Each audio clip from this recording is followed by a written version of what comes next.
പുതിയൊരു വീഡിയോ എപ്പിസോഡിലേക്ക് എല്ലാ മാന്യ പ്രേക്ഷകർക്കും സ്വാഗതം. ഇനി ഞാൻ നിങ്ങളുമായി പങ്കുവെക്കുന്ന അപ്ഡേറ്റ് നമ്മൾ ഒരിക്കലും റെസ്ലിംഗ് ലോകത്ത് നിന്ന് കേൾക്കാൻ ആഗ്രഹിക്കാത്ത വാർത്തയെ സംബന്ധിച്ചാണ്. ഇൻഡിപെൻഡൻറ്റ് റെസ്ലറായ വിൻസി സ്റ്റീൽ എന്ന താരം മരണപ്പെട്ടിരിക്കുന്നു.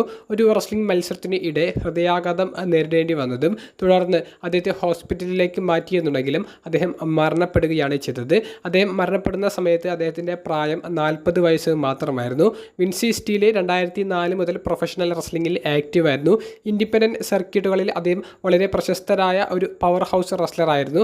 വിൻസി സ്റ്റീലിൻ്റെ ഈ മരണത്തിനുള്ള മുഖ്യ കാരണം അദ്ദേഹത്തിന് ഹൃദയാഘാതം നേരിട്ടതിന് ശേഷം പിന്നീട് അദ്ദേഹത്തെ ഹോസ്പിറ്റലിലേക്ക് കൊണ്ടുപോകാൻ ആംബുലൻസ് വന്നത് 50 മിനിറ്റ് കഴിഞ്ഞിട്ടാണെന്നാണ് ഒരു കാണി സോഷ്യൽ മീഡിയയിൽ കുറിക്കുന്നത്. അപ്പോൾ ആ ഒരു സമയത്തിൻ്റെ വ്യത്യാസമാണ് താരം മരണപ്പെടുന്നതിനുള്ള മുഖ്യ കാരണം എന്നാണ് കൊടുത്തിട്ടുള്ളത്. എന്തായാലും വിൻസി സ്റ്റീൽ മരണപ്പെട്ടിരിക്കുന്നു.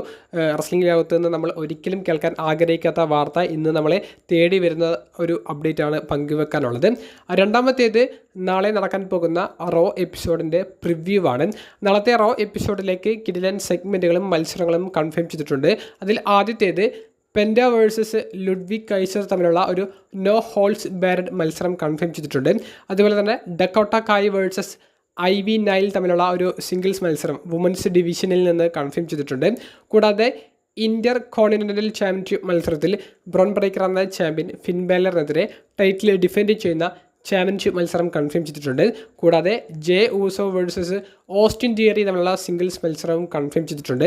അതിലുപരി എല്ലാവരും അടുത്ത ഈ ഒരു റോ എപ്പിസോഡിന് കാത്തിരിക്കുന്നതിൻ്റെ മുഖ്യ കാരണം എലിമിനേഷൻ ചേംബറിലൂടെ വില്ലനായി മാറിയിട്ടുള്ള ജോൺസിനയുടെ ആദ്യ അപ്പിയറൻസിൽ എന്താണ് നടക്കാൻ പോകുന്നത് എന്നുള്ളത് അറിയാൻ വേണ്ടിയിട്ടാണ്. ജോൺസിനെ കാണുന്നതിൻ്റെ ഒപ്പം തന്നെ ആ ഒരു ഷോയിൽ അപ്പിയർ ചെയ്യുമെന്ന് കൺഫേം ചെയ്തിട്ടുള്ള കോഡി റോഡ്സും ജോൺസിനെയും ഫേസ് ടു ഫേസ് വരുമ്പോൾ എന്താണ് നടക്കാൻ പോകുന്നത് നല്ലൊരു ആകാംക്ഷയും റോ എപ്പിസോഡ് കാണുന്നതിന് കൂടുതൽ ഒരു കാരണമായി മാറിയിട്ടുണ്ട്. അപ്പോൾ ജോൺസിനയുടെ ഈ ഒരു വരവിൽ എന്തൊക്കെ നമുക്ക് കാണാൻ സാധിക്കും? കോഡി റോഡ്സുമായിട്ടുള്ള ഒരു വലിയൊരു ഫൈറ്റ് ഉണ്ടാകുമോ? അങ്ങനെയുള്ള കാര്യങ്ങളാണ് നമുക്ക് കൂടുതൽ ക്യൂരിയോസിറ്റി ഉള്ളത്. കൂടാതെ ജോൺസിന് ഈ ഒരു അപ്പിയറൻസിന് മുൻപ് ഇപ്പോൾ ലേറ്റസ്റ്റായി സോഷ്യൽ മീഡിയയിൽ പങ്കുവച്ചിരിക്കുന്ന അവസാന മെസ്സേജുകൾ നോക്കുകയാണെങ്കിൽ എക്സ് എന്ന് പറയുന്ന സോഷ്യൽ മീഡിയ പ്ലാറ്റ്ഫോമിൽ പങ്കുവെക്കുന്നത് അനുസരിച്ച് അദ്ദേഹത്തിൻ്റെ ട്വീറ്റ് ഇങ്ങനെയാണ്: നല്ല ഒരു അടിത്തറ ഉണ്ടാക്കിയെടുത്തിട്ടുള്ള ഒരാൾക്ക് മറ്റാളുകളുടെ ഒരു അനുവാദം മേടിച്ച് നിൽക്കേണ്ട ആവശ്യമില്ല. അദ്ദേഹത്തിന് സ്വന്തമായിട്ടുള്ള കാര്യങ്ങൾ ചെയ്യാൻ സാധിക്കും എന്നുള്ളതാണ്. അതായത് തനിക്ക് മറ്റൊരാളുടെ ഒരു അനുവാദത്തിന് വേണ്ടി കാത്തിരിക്കേണ്ട ആവശ്യമില്ല. തനിക്ക് ഇഷ്ടമുള്ളത് തനിക്ക് ചെയ്യാൻ സാധിക്കും എന്നുള്ള ഡയറക്റ്റ് മെസ്സേജാണ് ജോൺസിന് അവിടെ സമ്മാനിക്കുന്നത്. ഇൻസ്റ്റഗ്രാമിലേക്ക് നോക്കുകയാണെങ്കിൽ ജോൺസിന് ഹോളിവുഡിലെ തന്നെ ഏറ്റവും പ്രശസ്ത വില്ലന്മാരിൽ ഒരാളായ ജോക്കറിൻ്റെ ഫോട്ടോയാണ് പങ്കുവെക്കുന്നത്. അപ്പോൾ ജോൺസിനെയും പ്രശസ്തനായ ഒരു വില്ലനായി മാറാൻ പോകുന്നു എന്നുള്ളതിൻ്റെ സൂചനയാണ് നൽകുന്നത്. ഈ റോ എപ്പിസോഡ് യൂറോപ്പ് ടൂറിൻ്റെ ഭാഗമായിട്ട് നടക്കുന്നത് എന്നുള്ളത് കൊണ്ട് തന്നെ പുലർച്ചെ 12:30ക്കാണ് ലൈവായിട്ട് ഇത് കാണാൻ സാധിക്കുക.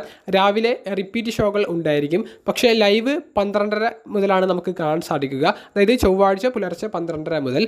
വീഡിയോ സംബന്ധിച്ചുള്ള നിങ്ങളുടെ പ്രതികരണങ്ങൾ കമൻറ്റ് ബോക്സിൽ രേഖപ്പെടുത്തുക. അപ്പോൾ അടുത്തൊരു വീഡിയോയുമായി കാണുന്നത് വരെ ബൈ.